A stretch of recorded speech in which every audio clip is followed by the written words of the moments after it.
नमस्ते दर्शकों, सबसे पहले मकर संक्रांति की पावन शुभकामनाएं। यह पर्व केवल तिलगुड़ बांटने का नहीं, यह नियति और मृत्यु के नियम को भी पलटने की क्षमता रखता है।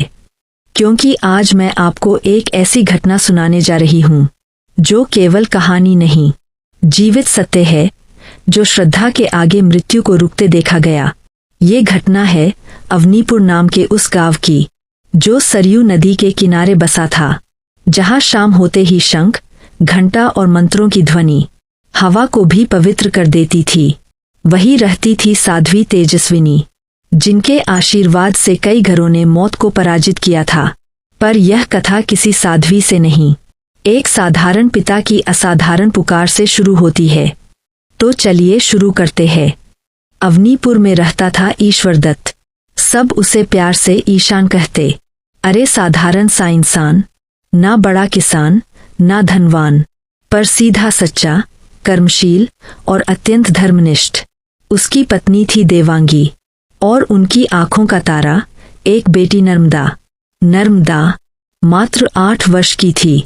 नर्मदा में इतनी जीवंतता, इतने संस्कार कि पूरा गांव मुस्कुराता था उसे देखकर। पर नीति हमेशा फूलों के बीच कांटे बिछाती है। एक दिन अचानक नर्मदा को तेज बुखार हुआ। वैद्य बोले, साधारण ज्वर है, 3 दिन में उतर जाएगा।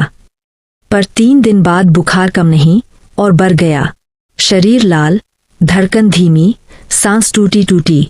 एक रात उसकी सांस इतनी सूक्ष्म हो गई कि देवांगी रोते रोते बोली, क्या मेरी बच्ची चली जाएगी?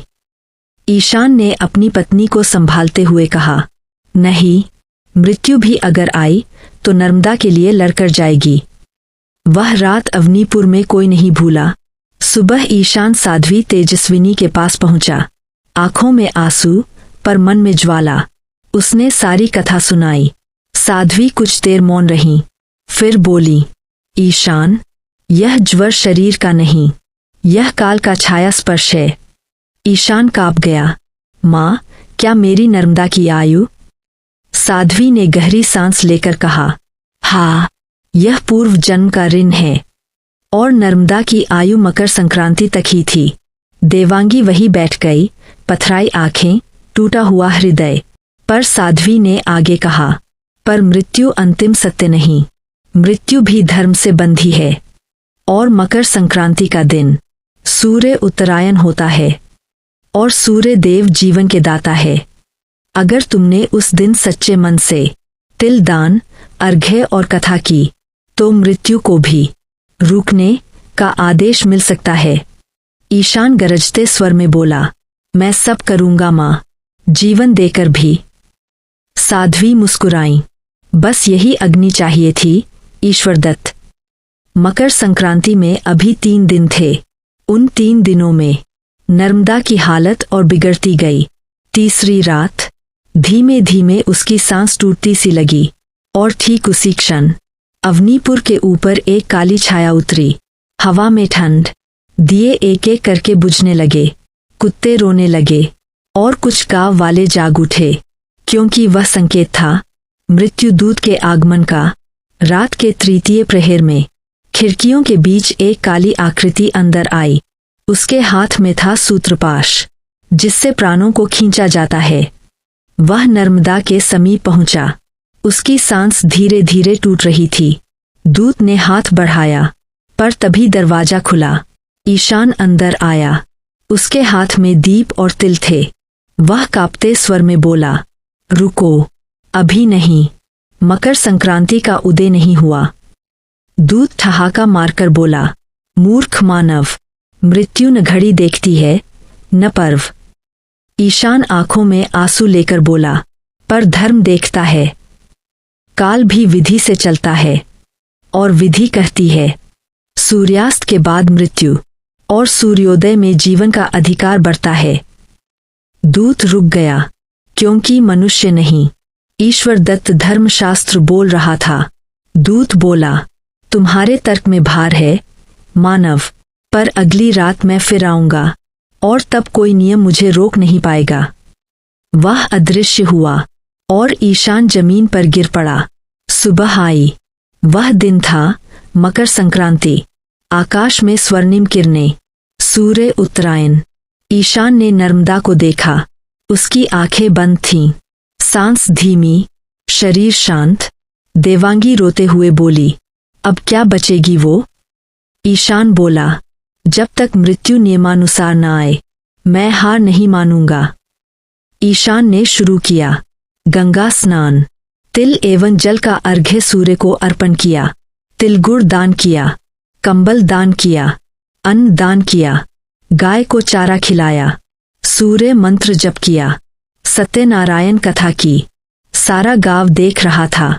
एक पिता मृत्यु का सामना कर रहा था और इस कथा का सबसे रोमांचकारी मोड़ अभी बाकी है। रात हुई।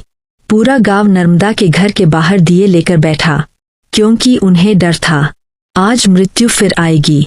तीसरे प्रहर में हवा अचानक जम गई, बर्फीली, अंधेरी, भयावह, और मृत्यु दूत फिर उतरा। पर इस बार वह अकेला नहीं था, उसके साथ थे 2 और दूत। तीनों घर में प्रवेश किए। ईशान जाग रहा था। सामने तिल का दीपक और भगवान का चरणामृत रखा था। दूत गर्जा, मनुष्य, तुम्हारा समय समाप्त। ईशान ने कांपते स्वर में कहा, अभी नहीं, धर्मराज स्वयं निर्णय करेंगे। दूत ठहाका मारकर बोला, धर्मराज, वे तुम्हारे लिए क्यों आएंगे? ईशान ने उंगली उठाई। मृत्यु केवल पापों को नहीं ले जाती, मृत्यु पुण्य का लेखा भी देखती है। और आज मेरे तिल, मेरी कथा, मेरा दान तुम्हारे पास से ज्यादा प्रबल है। तीनों दूत अब पहली बार चौंक गए। उसी क्षण आकाश में बिजली चमकी और एक दिव्य सिंहासन प्रकट हुआ। पूरा कमरा दिव्य प्रकाश से भर गया। उस प्रकाश से प्रकट हुए स्वर्ण मुकुटधारी, श्याम वर्ण, तेजस्वी धर्मराज यम। दूतों ने तुरंत प्रणाम किया। धर्मराज बोले, मैं जानता हूं तुम क्यों आए हो।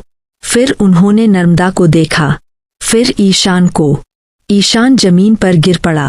प्रभु, अगर नियम तोड़ने पड़े तो तोड़ दीजिए, पर मेरी बेटी को बचा लीजिए। धर्मराज कुछ देर मौन रहे, फिर बोले, नर्मदा की पूर्व आयु संक्षिप्त थी, यह सत्य है। दूतों ने सिर हिलाया, पर फिर धर्मराज ने आगे कहा, पर मृत्यु केवल आयु से नहीं आती, कर्म और पुण्य से भी रुकती है।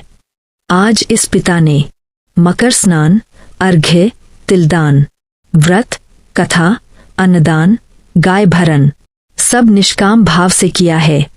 फिर उन्होंने वह वाक्य कहा जिसने तहलका मचा दिया, निष्काम दान मृत्यु को भी मोड़ देता है। दूतों ने कुछ कहना चाहा, पर धर्मराज ने हाथ उठाकर रोक दिया। नर्मदा की नई आयु लिखी जाती है। उन्होंने दूतों से कहा, तुम लौट जाओ, आज यहाँ मृत्यु का अधिकार नहीं। तीनों दूत नतमस्तक होकर दिव्य प्रकाश में विलीन हो गए। धर्मराज ने ईशान से कहा, पिता, आज तुमने केवल बेटी नहीं, धर्म का मान भी बचाया है। और जैसे ही धर्मराज विलीन हुए, नर्मदा ने अचानक गहरी सांस ली। देवांगी चीखी, नर्मदा। उसने आंखें खोलीं, चेहरे पर लालिमा, धड़कन तेज, और वह फुसफुसाई, पिताजी। पूरा घर रो उठा। घंटी बज उठीं। गांव में जयकार हो गए। सुबह साध्वी तेजस्विनी आईं। उन्होंने नर्मदा को देखा, फिर मुस्कुराते हुए बोली, सूर्य उत्तरायण हुआ था बेटा, और सूर्य मृत्यु का शत्रु है। फिर उन्होंने ईशान को देखा, तुमने दान किया था जीवन का, इसलिए लौटा दिया गया जीवन। भाइयों और बहनों, मकर संक्रांति केवल पर्व नहीं, यह धर्म और मृत्यु के बीच युद्ध का दिन है। और उस युद्ध में जीतता वही है जो स्वार्थ नहीं, श्रद्धा से चलता है। इस कथा से 3 सत्य निकलते हैं। तिल दान पाप नाशक है। सूर्य अर्घ्य आयु को बढ़ाता है। निष्काम पुण्य मृत्यु को रोक सकता है।